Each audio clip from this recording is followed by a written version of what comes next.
و درود به یکایکتون. امیدوارم که حال دلتون خوب باشه و به همه آرزوی قشنگتون برسید.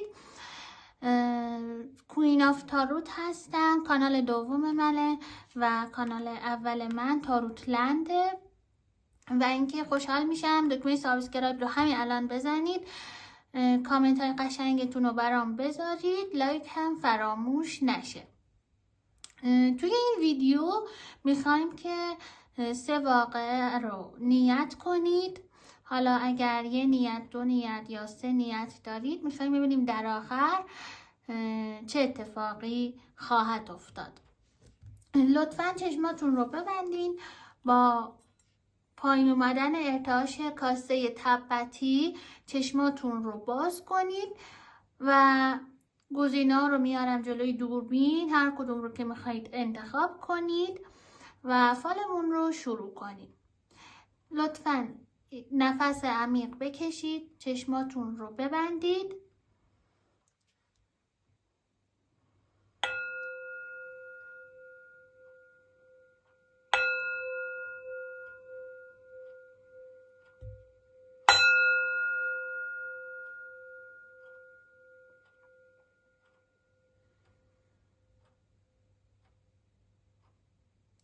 چشماتون رو باز کنید و من گزینه‌ها رو میارم جلوی دوربین.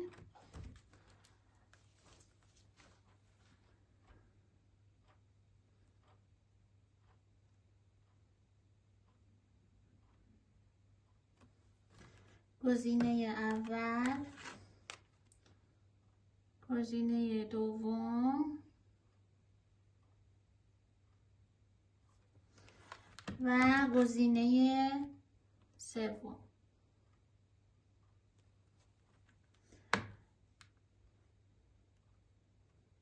میخوایم ببینیم اتفاقایی که شما نیت کردین در آخر چی میشه و میتونید برای 1 یا 2 یا 3 تا واقعه نیت کنید.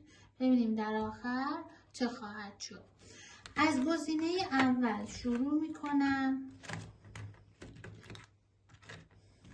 این گزینه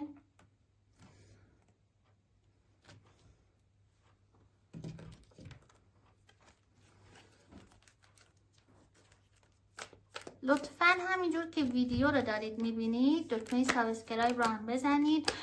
ممنون میشم و خوشحالم که دوستانی که منو دنبال میکنن ویدیو رو لایک میکنن.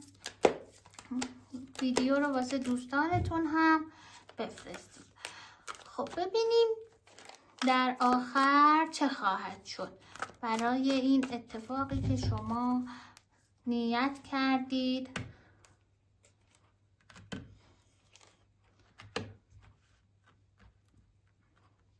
خب نیتی که شما دارید، کارت اول داره برامون میگه که این نیتی که دارید با موفقیت همراهه. روشنایی، امیدواری دارم براتون میبینم. انگار که یکم حالا 2 دل باشید، 2 تا 4 تا کنید، مطمئن نباشید که اتفاق میفته یا نه. یکم سر دورایی بمونید، بسنجید، ندونید که چی کار باید بکنید. بعضی جاها یکم انگار حالا مردد باشید یا تصمیم گیری درست نتونید بکنید، بخواید از بقیه مشورت بگیرید. دارم میبینم که به طور اتفاقی انگار که شما بخواید سورپرایز بشید. خیلی میترسید از شکست که نکنه شکست بخورین و بقیه بخوان از شکست شما خوشحال بشن و برای همین 2 دل هستین، نمیتونین درست تصمیم گیری کنین. انگار که یه جا سکون کردین، ایستادین، هیچ حرکتی نمی کنید و نمیتونید درست تصمیم گیری کنید. ولی براتون دارم میبینم که شما موفقیت دارید. به خاطر این موضوع شاید بخواین با چند نفر هم بحث و مجادله داشته باشین یا تو روی بعضیا بخواین بایستید و موفقیت داره موضوع. اما آهسته، آرام آرام و خوشحالی براتون میبینم. این موضوع خیلی ذهنتون رو درگیر کرده و نمیدونید که باید چیکار کنید، به خاطر شاید خیلی ذهنتون درگیر باشه.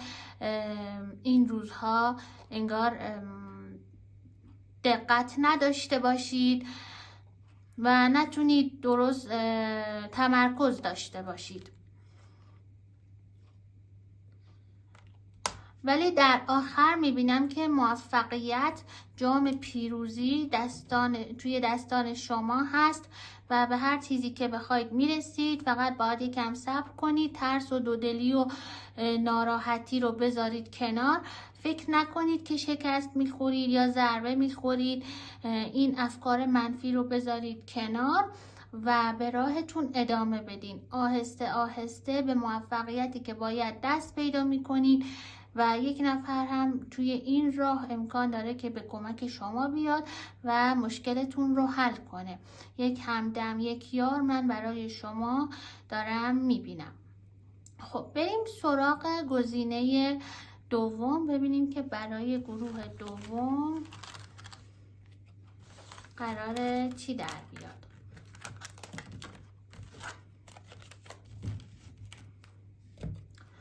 گروه دوم این گزینه هست: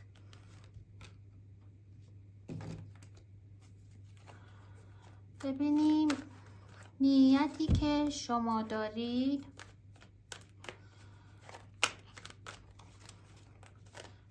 انرژیاتون رو با من همسو کنید.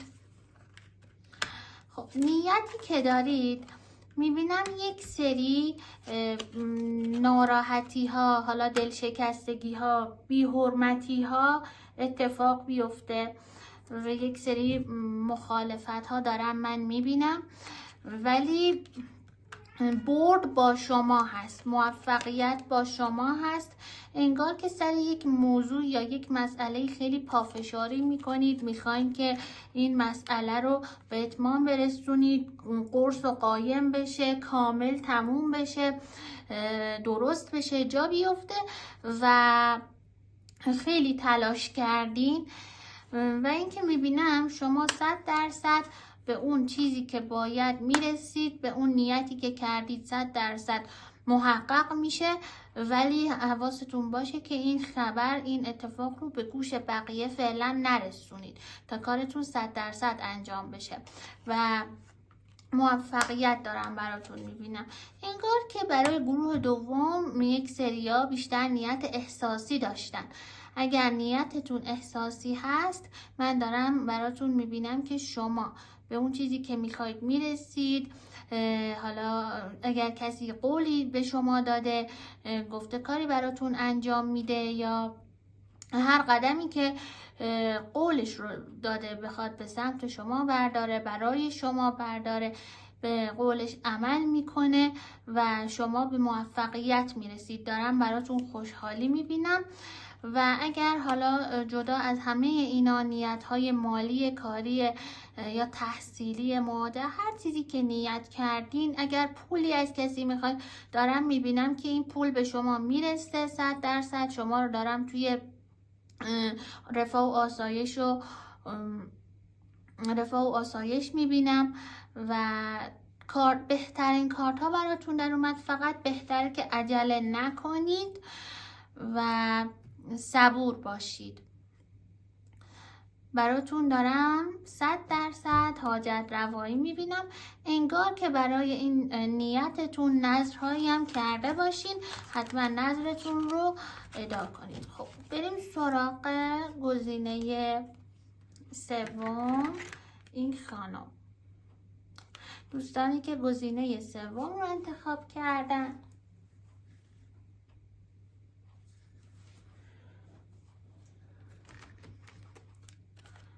خب ببینیم در آخر چه خواهد شد. ببینید انگار که یک نفر یک موضوع، یک مسئله رو که داره از دید شما پنهان میکنه و شما انگار متوجه بشید و بخواین حالا پشت کنید، قهر کنید و این خبر هم بخواد خیلی یهویی به شما برسه که انتظارش رو نداشته باشید. منتظرین، صبوری میکنین یک مسئله براتون حل بشه و قدرتش رو دارید که بخواین جوری که میخواین این موضوع رو به نفع خودتون رقم بزنید و 100% هم به نفع شما تموم میشه. یک شانس، یک شروع دوباره.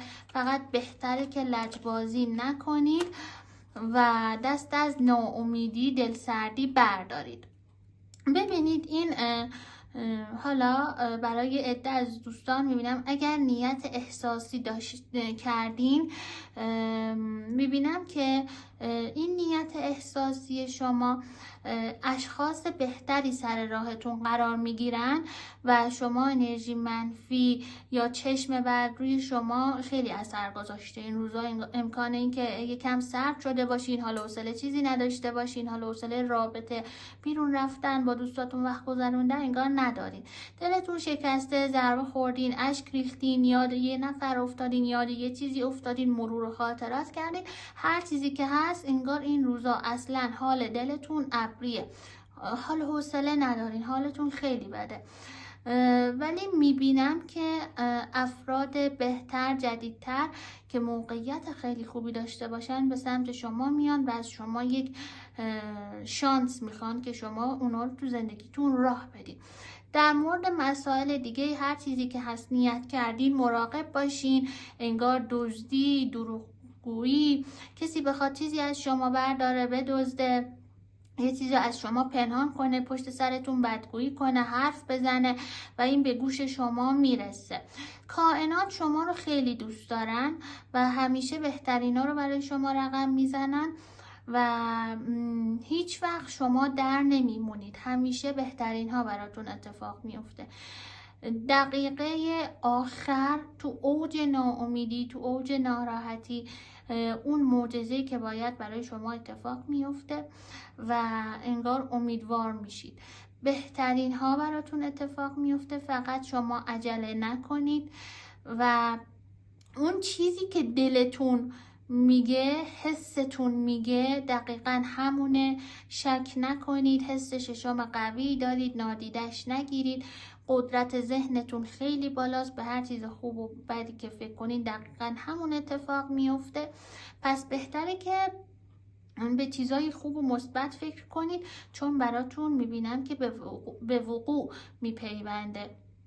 فقط باید توی این مسیر عاقل باشید، زیرک باشید، سیاست داشته باشید، بدونید چی کار کنید و شانسی رو از دست ندید، موقعیتی رو از دست ندید، فرصتی رو از دست ندید و از هر چیزی که بهتون حس بد میده، انرژی بد میده، بی حستون میکنه، یه جورایی انگار انرژی شما رو بگیره یا انرژی خار شما باشه، رها کنید و بذارید همون انرژی که از قبل تو زندگیتون بوده، شما خیلی انرژی داشتید، همون انرژی به شما برگرده. با هر کسی ارتباط برقرار نکنید چون میبینم زود انگار انرژیتون گرفته بشه، زود سر درد بگیرید، چشم خیلی زود روتون اثر بذاره، چشم بد، و این بخواد حال شما رو بد کنه یا حتی نتونید کارهای روزمره‌تون رو انجام بدین، بی حس و حال باشید. دارم برای شما میبینم انگار که یک کار، دوستانی که حالا یک مریضی دارید، یک مشکل درمانی دارید، انگار که این روزا خیلی اوت کرده. بهتره که درمانش کنید، امیدوار باشید که شما 100% خوب میشید و بهترین ها براتون اتفاق میفته. اینقدر ناامید نباشید چون من دارم میبینم روزهای خوب در انتظارتونه و اون چیزی که شما میخواین تو اوج ناامیدی ورق بر میگرده و به نفع شما اتفاق میفته.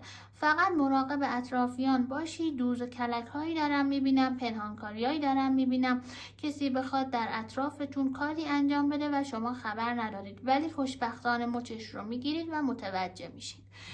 اینم از فالتون، امیدوارم دوستش داشته باشید کامنت های قشنگتون رو میخونم و سابسکرایب یادتون نره، لایک هم کنید و برای دوستانتون این ویدیو رو بفرستید. این ویدیوها بدون زمانه، میتونید هر وقت دوست داشتید نگاهش کنید. خب شما رو به خدای بزرگ میسپارم تا ویدیوی بعد. خدا نگهدار.